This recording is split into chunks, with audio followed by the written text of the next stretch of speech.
한때 방송계의 블루칩이기도 했었죠. 백주부 그리고 요리 멘토. 요리 좀 하시는 분 중에서 이분 레시피 참고하지 않는 분들 많지 않을 것 같아요. 백종원 더번코리아 대표가 끊이지 않는 논란으로 고초를 겪고 있습니다. 백 대표 얼마 전에 공식적으로 방송 활동을 중단하고 신뢰 회복을 위한 대책을 내놓고 수습에 나서고 있는데요. 상장 이후에 굉장히 많은 논란들이 갑자기 막 불거져 나오고 있습니다. 더번코리아 이야기 김대종 세종대학교 경영학과 교수님과 함께 나눠보도록 하겠습니다. 교수님 나와 계십니까? 예, 안녕하십니까. 김대종입니다. 네, 안녕하십니까 교수님. 백종원 더번코리아 대표 앞서서 좀 장황하게 설명을 드렸는데 모두 다 잘 아실 만한 그런 인물이에요. 유독 상장한 이후에 잡음이 많이 들리고 있는데 이번에는 경찰에 입건된 이슈도 있어요. 어떤 논란들이 있습니까? 예, 더본코리아는 우리나라 최고의 이제 외식 기업이고 현재 이제 전체 브랜드가 한 25개 정도 되고 뭐 백다방, 새마을 식당 우리 국민들이 잘 알고 있는 기업입니다. 지금 현재 지점수가 한 3,000개 정도가 넘습니다. 예, 예. 이렇게 대단한 기업인데 작년 11월에 이제 상장을 했었는데 최근에 이제 많은 논란이 됐고 첫 번째가 상품의 품질에 대한 논란입니다. 백햄 선물 세트의 품질 논란이라든지 연돈 볼카처 맥주에 감굴 얼음이 이제 함량이 너무 적다든지 또 한신포차에 또 낙지볶음이 또 외국인 그 원산지인데 국내다 이런 얘기했다는 이런 논란입니다. 또 두 번째는 산업용 조리기구에 대한 사용 의혹이라든지 덕죽에 대한 허위 광고론, 특히 경찰이 식품 표시 광고법 위반으로 지금 경찰 수사까지 되고 있습니다. 예. 이게 덕죽에 보면 베트남산 새우가 이제 사용이 됐는데 광고에는 국내에서 생산된 거고 자연산이라 이렇게 허위로 표시가 된 겁니다. 또 우리 국민들이 많이 이용하는 그 백다방이라고 하는 저렴한 그렇죠. 이제 서피에는 이제 고구마빵 재료에 원산지를 또 오인할 수 있는 그런 광고가 사용됐다. 또 술자리 면접이라든지 사용한 거에 이제 농약 분무기로 이제 이거 농산물에 하는데 쓰는 걸 또 이렇게 요리하는데 사용했다든지 또 촬영 스태프에 대해서 이게 또 갑질 논란을 했다. 이렇게 사건이 있었고 백종원 대표가 지금까지 총 3번을 사과했는데요. 3월 28일 날 상장 후에 이제 첫 주주총회에서 우리 가맹점주나 주주에도 사과를 했습니다. 예. 당시에 이제 회사 내부 시스템을 원점에서 재점검하겠다 이렇게 했었는데 사고가 계속 이어졌고 4월 15일 날에는 더본코리아 홈페이지에서 뼈를 깎는 조직과 또 업무 혁신을 통해서 고객의 신뢰 회복을 하겠다. 또 감사 조직을 신설해서 우리 가맹점주들에게 불만이 없도록 많이 돕겠다 이렇게 했었는데 이것이 또 계속 반복됐고 마지막으로는 이제 5월 6일 날 이제 방송했습니다. 방송인이 아닌 기업인으로 돌아가서 더본코리아의 성장에 집중하겠다 이렇게 약속을 했습니다. 이와 같이 반복되는 이런 사고라든지 또 백종원 씨에 대한 치중된 더본코리아가 백종원 씨에게 의존하는 게 한 80%가 넘거든요. 예. 바로 이런 것을 좀 고치겠다 이렇게 얘기하고 있습니다. 테슬라에 일론 머스크가 있다면 더본코리아에는 백종원이 있다. 뗄래야 뗄 수가 없는 그런 관계라고도 볼 수가 있겠는데 방송 활동을 전면 중단하겠다. 이렇게 의사까지 밝힌 거 어떻게 보면은 굉장히 극단적인 조치라고도 볼 수가 있겠는데 이런 결정적인 계기는 뭐가 있을까요? 저는 가장 큰 이유가 작년 11월에 이제 주식을 상장했습니다. 예. 공모가가 34,000원인데 오늘 현재 주가가 한 26,000원 정도 됩니다. 공모가도 밑돌고 있네요. 예. 상장할 때보다 더 많이 떨어졌고 상장한 첫날은 한 64,000원까지 크게 뛰었었거든요. 예. 그렇지만 지금은 주가가 상장 이후 고점 대비 아주 크게 폭락을 한 상태이고 공모 가격보다도 더 밑에 내려가 있고 현재 더본코리아 시가총액은 한 4,000원 정도 됩니다. 예. 그러니까 이제 상당한 기업의 규모가 커졌는데 결론은 공모가 이하로 작년에 이제 11월 23일 날 끝으로 공모가를 한 번도 못 넘어갔거든요.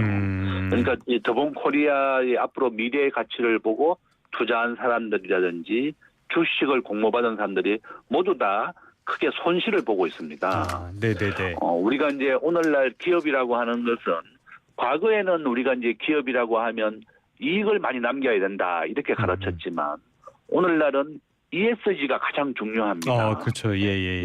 여기 이제 E가 환경에 대한 책임이라고 하고 S가 사회적인 책임이고 G가 지배구조입니다. 그러니까 기업이 이익만 남기는 것이 아니라 가맹점주와 본점이 함께 성장하고 발전해야 되는데 지금 더본코리아만 계속 이익을 남기고 가맹점주의 폐점이 계속 늘어나고 있기 때문에 이렇게 많은 불만이 쏟아지고 있다 이렇게 볼 수 있습니다. 프랜차이즈들이 공통적으로 갖는 문제들 더본코리아에서도 반복되고 있다라고도 볼 수가 있겠는데 주가가 모든 걸 말해주는 것 같습니다. 이렇게 보호 예수 기간까지 종료가 되면서 매물이 쏟아져서 하방 압력이 더 커질 것이다 이런 우려도 있거든요. 교수님께서는 어떻게 보십니까? 이제 5월 7일입니다. 더본코리아의 의무 보유 기간이 종료가 됐는데요. 보통 이제 상장한 이후에 6개월이 지나면 스톡 옵션에 대한 보호 예수 기간이 종료가 됩니다. 전체 상장 주식이 한 30%가 넘는 아주 큰 물량입니다. 지금 현재 백종원 대표와 공동 대표가 본인들이 가지고 있는 주식에는 매도하지 않겠다 이렇게 약속을 했는데요. 실질적으로 뭐 두 분이 이제 본인이 오너가 있고 경영을 책임지고 있기 때문에 이렇게 쉽게 팔지는 않을 것이다. 워낙에 이제 많은 분들이 눈덕여서 보고 있기 때문에 그렇겠죠, 그렇다고 당장은. 보고 있고, 이 스톡 옵션이라든지 보호 예수는 우리가 상장을 할 때 항상 많이 정하게 됩니다. 보통 이제 짧게는 보름 만에 이제 스톡 옵션 보호 예수가 있는 것도 있고, 보름, 한 달, 6개월 기간을 정하게 되어서 이제 주식을 받게 되거든요. 그런데 이번에 이제 스톡 옵션이나 보호 예수가 풀리는 것은 전체 이번에 상장 기업의 30%나 되는 많은 물량이고, 또 다른 개인이 가지고 있는 이 보호 예수 기간이 풀리는 것은 더 예외적으로 매각이 될 수가 있습니다. 주식이라고 하는 것은 수요와 공급에 의해서 결정이 되는데 보호 예수가 풀리면 공급만 많이 되고 사는 사람이 없으면 주가가 빠지게 됩니다. 우리가 주식의 정의가 미래의 현금 흐름을 현재 가치화한 것 플러스 투자 심리입니다. 뭐 할인한 값에 투자 심리가 포함되는 거 그렇게 말씀하신 거죠? 예, 맞습니다. 이제 더본코리아가 더 많은 가맹점을 계속 유치하고 수익이 올라가야지 주가가 오르는데 이런 논란이 크게 문제가 된다 그러면 더 많은 사람들이 이제 더본코리아의 가맹점에 가입도 하지 않을 것이고 또 심리가 또 불안해지게 된다 그러면 주가는 떨어지게 된다. 이런 것이 큰 우려점이다. 이렇게 볼 수 있습니다. 알겠습니다. 그러다 보니까는 뭐 여러 가지 대책이 나오면서 가맹 상생 지원 대책 이게 한 50억 원 규모니까 아까 말씀해 주셨던 매장 수로 나누면은 점포당 한 166만 원 정도 되는 것 같아요. 이걸로 논란과 여론 수습할 수 있을까요? 저는 좀 많이 부족하다고 봅니다. 지금 현재 이번에 한 50억 원 규모가 더본코리아가 가지고 있는 현금의 한 2%밖에 안 됩니다. 작년에 더본코리아가 매출액이 4,600억이고 영업이익은 360억 정도 됩니다. 세금을 납부하고 이제 당기 순이익이 한 310억 원 정도 된다. 이렇게 보고 있는데 가맹점 매출액이 약 한 85%를 차지합니다. 4천억 원 정도 됩니다. 요점은 지금 더본코리아가 가지고 있는 현금이 한 2천억 원이 넘거든요. 현금성 자산이라고 해서 당장 필요할 때 현금할 수 있는 돈이 한 2천억 원이 있는데 그 2천억 원 중에 2%밖에 안 되는 게 50억 원입니다. 그렇네요. 그래서 더본코리아가 이번에 가정의 달을 맞이해서 프로모션, 판매 촉진을 하겠다 했는 게 한 50억 원 규모인데 이 핵심 자재에 이제 할인가로 가겠다 이런 요점입니다. 그런데 너무 본인들이 가지고 있는 현금의 2%밖에 안 되는 50억 원 규모이기 때문에 좀 더 많이 좀 지원을 하고 가맹점주와 살아남고 함께 성장을 해야 된다. 그러니까 이 규모가 너무 작은 것이 좀 아쉽다. 이렇게 볼 수 있습니다. 규모가 작다.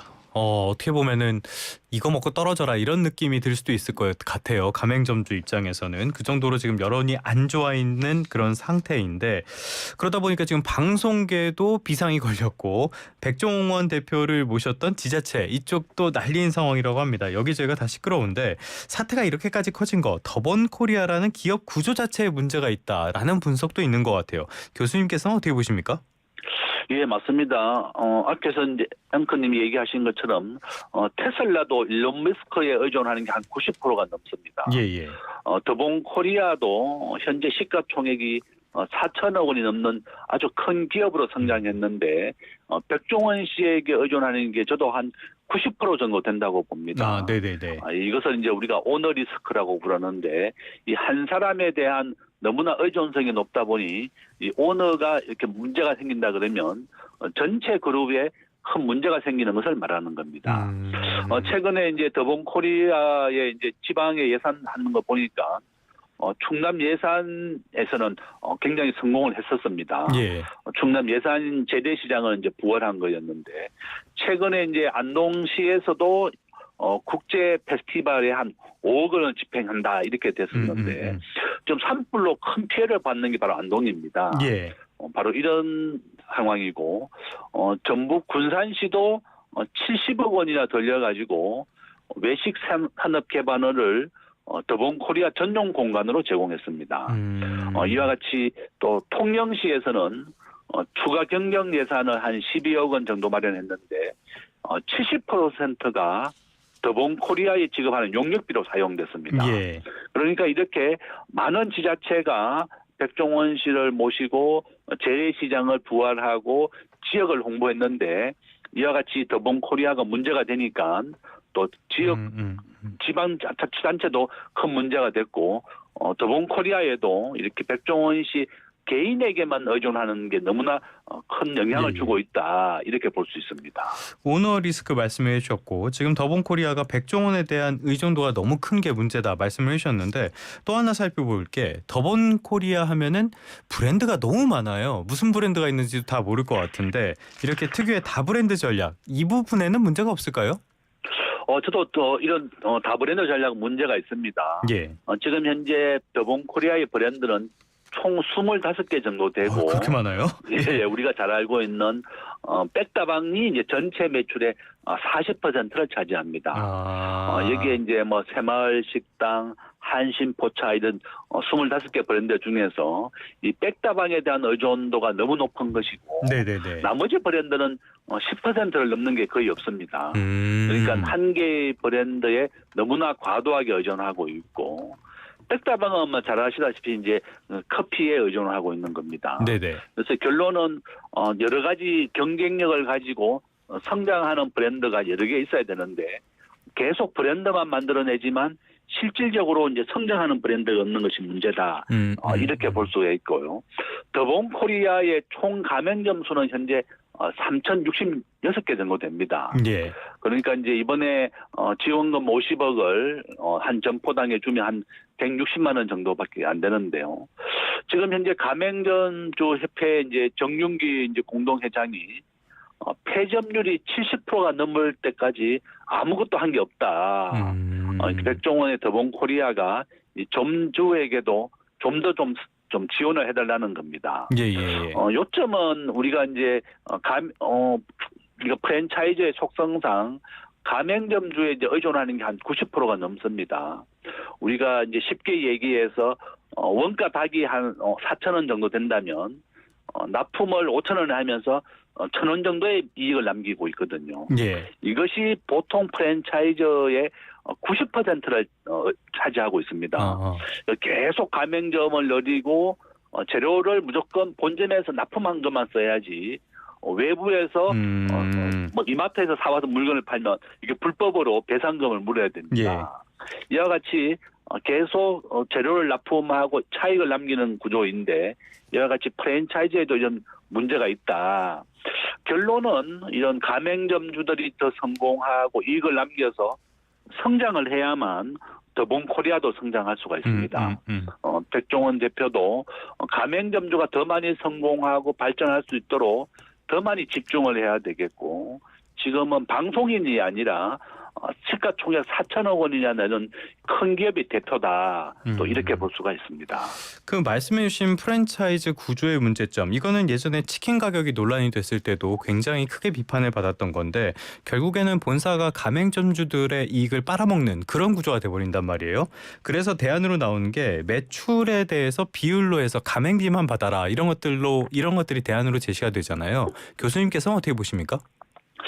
저도 뭐 그런 방법도 하나의 좋은 대안이라고 생각합니다. 우리가 가맹 프랜차이즈를 만들고 난 다음에 계속 가맹점을 열려서 재료를 무조건 본점에서 납품한 것만 사용해야 되고, 예. 이렇게 가맹점에서 나가게 되는 매출의 90%가 이런 차액으로 먹고 사는 겁니다. 더본 코리아도 똑같은 상황이었습니다. 예. 본인이 원가는 4,000원짜리를 5,000원에 납품하고 1,000원에 대한 차익을 계속 남기는 거였거든요. 네. 그래서 결론은 이렇게 여러 가지 대안이 있습니다. 오늘날 이제 외식 산업이 많이 상장이 한 6개, 7개가 됐는데 약 한 70%가 다 폐업을 했습니다. 우리가 잘 알고 있는 맘스터치는 상장을 자진해서 폐업을 했고, 많은 기업들, 우리가 연안식당이라고 있었는데 이것도 폐업이 된 상태다. 네네네. 예, 이와 같이 결론은 많은 프랜차이즈점들이 굉장히 이익을 많이 남기고 있는 것 같지만 실질적으로는 폐업이 많이 되었고, 우리나라에서 식당을 하시는 분들이 외국에 비해서 한 8배 정도 많습니다. 예. 외국에서는 보통 식당을 하는데 인구 500명당 한 개의 식당이 있다 그러면 우리나라는 외국이 보통 한 6명, 60명, 우리나라가 지금 현재 60명이 한 개 정도 식당이 있는 겁니다. 외국에는 한 500명 정도 한 개다. 근데 결론은 한국의 식당이 너무나 많고, 네. 이 식당의 배율이 한 8배 정도 외국보다 우리나라가 많다는 겁니다. 그래서 이런 프랜차이즈의 있던 포화 상태가 이렇게 좀 직격탄을 주고 있다고 보고 있고, 지금 내수 경제가 워낙 침체되어 있습니다. 예. 이것이 바로 이런 프랜차이즈와 식당에 큰 타격을 주고 있다. 정부도 적극적으로 이렇게 내수 경제 살리기에 좀 도와줘야 되겠다. 또 이렇게 볼 수가 있습니다. 알겠습니다. 프랜차이즈가 변하지 않는다면 결국에 도태되고 말겠죠. 가맹점주와의 동반 성장, 말씀해 주신 ESG, 이 부분 잊지 말아야겠습니다. 지금까지 김대중 세종대학교 경영학과 교수님과 함께 이야기 나눠봤습니다. 오늘 말씀 고맙습니다. 예, 감사합니다. 이거